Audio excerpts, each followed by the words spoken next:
Helmet पहनना क्यों ज़रूरी है? ये मेरा सर है, इसके साथ जो भी हो उससे आपको क्या, welcome to being a new rider series part 1।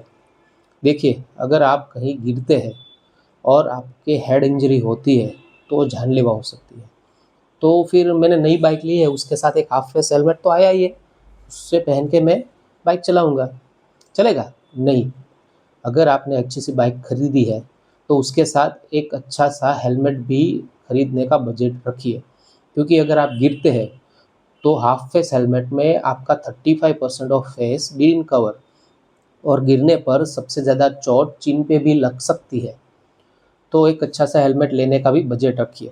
Helmet कैसा हो? अभी देखिए, ये मेरा हेलमेट है, एक्सोर का एपेक्स हेलमेट है।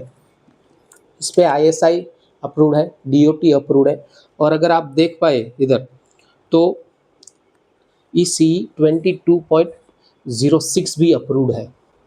तो एक अच्छा सा बजट भी रखिए हेलमेट खरीदने का, जिससे कि आपकी जान बच सके, क्योंकि सर सलामत तो पगड़ी हजार। कैसा हेलमेट ले वो आपके बजट के हिसाब से रहेगा। अगर ये हेलमेट की बात करूँ तो ये एक्सोर का एपेक्स है, मूवेबल पैडिंग के साथ आता है, पिन लॉक 30 रेडी आता है, तो एक सनवाइज़र भी है। आपकी जैसी नीड रहेगी उसके हिसाब से आप इसमें मॉडिफाई कर सकते हैं। मैंने इसमें कैमरा का ऑप्शन भी लगाया हुआ है और ब्लूटूथ भी है इंस्टॉल इसमें। सो ड्राइव रिस्पॉन्सिबली, स्टे सेफ।